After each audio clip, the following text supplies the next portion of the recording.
When it comes to these aspects of life, terminology is not a question of semantics. When you say, I'm a confused soul, a soul cannot be confused. You are a confused mind. Why is it so important to correct this? Because if you do not understand the distinction between one thing and the other, suppose you go to your doctor because you have a cardiac problem and you say, "Doctor, my liver is giving me trouble." He will attend to something else, you know, isn't it? So it's very important. It is not a question of semantics, it's just not just a question of splitting hair. It's just like this. You have a heart problem but you go to a liver doctor. This is not going to be a solution, there's going to be more problems because anyway, once you go to him, he has to conduct a surgery upon your liver, whether you have liver problem or not. That's part of the business, okay. So it's very important, your soul cannot be confused. And first of all, do not talk about a soul because it's not come into your experience. And if you talk about something which is not yet in your experience, to put it very bluntly, it amounts to lying. So this is the first thing you must do, you must stop lying. Do not talk about anything which is not yet a reality for you. It may be said in the Gita, it may be written in the Vedas, everybody may be talking about it, it doesn't matter. It's not true for you, you do not talk about it. You do not talk about soul, you do not talk about heaven, you do not talk about God because it is not yet a reality for you. If you do not talk about these things, a certain longing will appear within you which will lead you there. If you talk about it, you will satisfy yourself with gossip, the real thing will never happen to you. You will be fulfilled with gossip. Gossip is a very fulfilling thing, you know. Yes. Yes, lot of people avoid reality just by gossiping. Whole lot of people avoid reality just by watching a cinema. Cinema is somebody's gossip, isn't it? Somebody's story. I'm not against it, but I'm saying if you're using it to enhance your life, it's okay. If you're using it to avoid your life, it's a serious problem, isn't it? And a lot of people are using it to avoid life. You know, you don't have to do anything in your life, you go just sit in a dark room, buy a bucket of popcorn.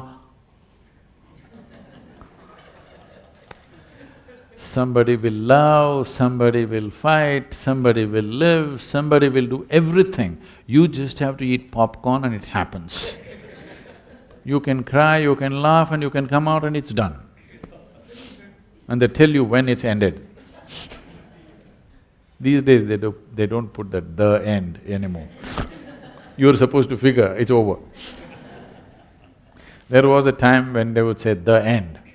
So just in case you're not getting it, you may sit for the next show. So, do not deceive yourself. This is the least you can do for yourself is do not bullshit yourself. If you do not bullshit others also, your life around you will also improve phenomenally, but that I will leave it to you, okay? That's your decision. But at least with this one person, be 100% straight, no nonsense. You must do this because this person deserves and you owe it to this. That with this one at least, I don't know in what kind of social and other situations you are, whether you can stop bullshitting to others. If you do that, you can build a phenomenal life around you also. If you can do it around yourself, it's great, you'll build something wonderful. If that is not possible, at least with this one person, do not bullshit this person. At least with this person, 100% straight. So this is simply because there was a time when this culture was a vibrant spiritual atmosphere. From those times, it is a very depleted condition right now. That vibrant spiritual liveliness is gone, but the jargon is still floating around. Wherever you go, people are talking about soul, Atma, Paramatma, this, that. The jargon is still floating around in common language and common atmospheres, though the fire is gone. Because of this, it is one way it could have been a positive influence, but it is also a negative influence because you're talking about the highest things in a mundane way, so that all the highest things will just die, just talking about it like gossip. People will discuss Gita on the tea shop, people will nothing wrong with the tea shop, I'm saying not with the necessary focus or the sanctity that it needs. Sanctity not in terms of elevating it to some place, sanctity in terms of if you want to put your hand into the milk, you would see that your hands are clean, isn't it? Because otherwise it'll go bad. This is just like that. If you want to put your hands into something, before that, a little bit of care. Otherwise, you will become a confused soul, which is impossible. But you think it's real. Confused mind, possible. Mind can only be confused. If somebody has a clear mind, he must be a fanatic. Do you understand?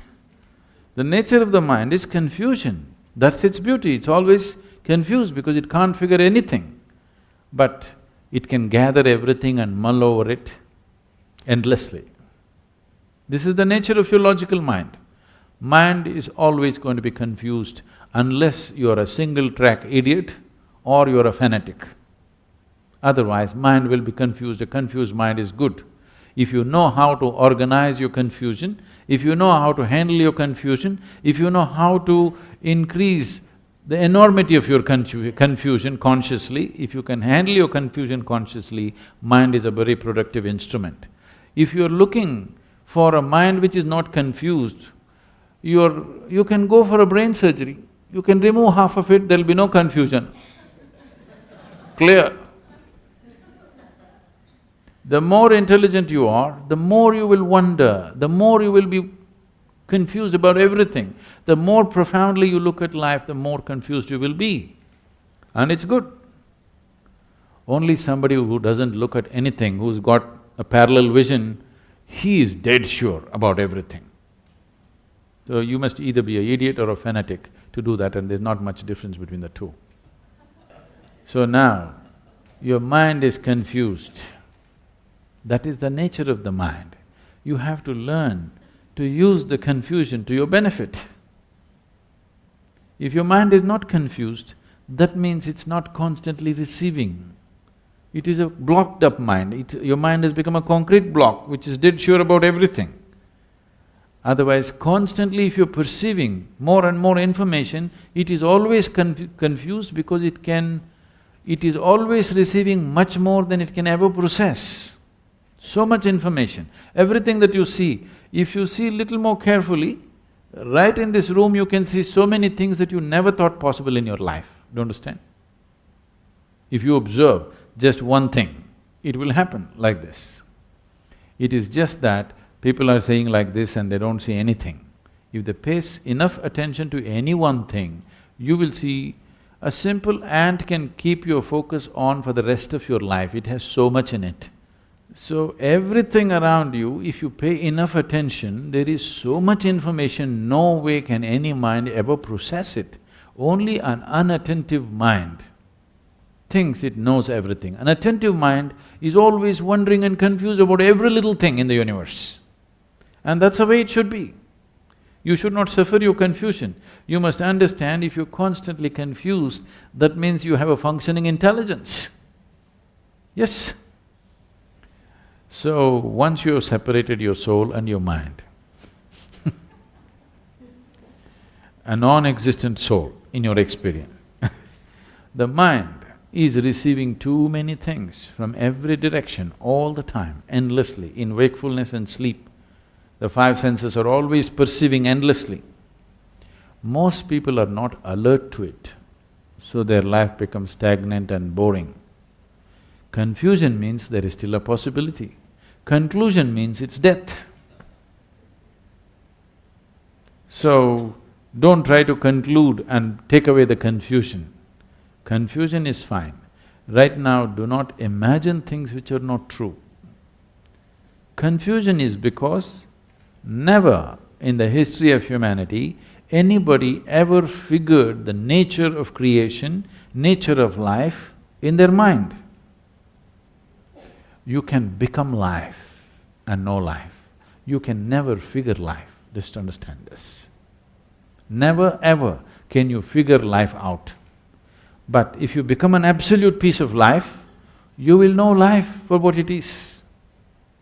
So the only way to know life is to become one. Are you one?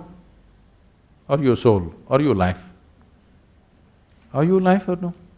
You are. So become that.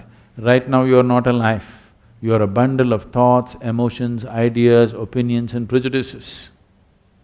That is more dominant than the life in you, isn't it? Yes or no?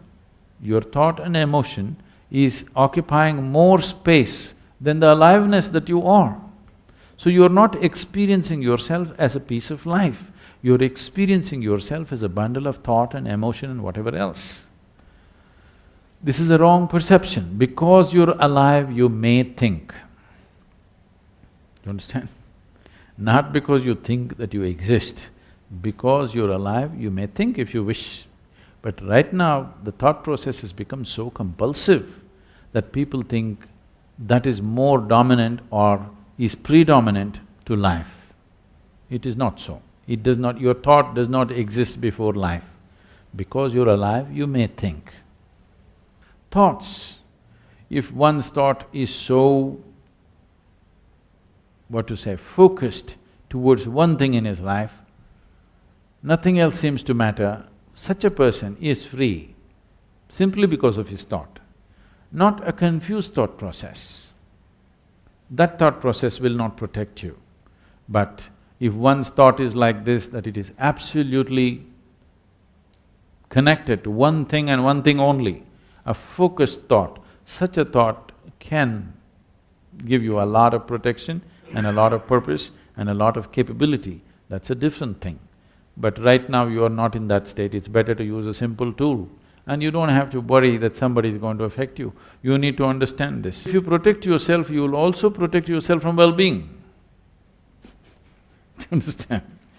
So the protection should be such that only what is not necessary for you is filtered. You need a filter, not a wall.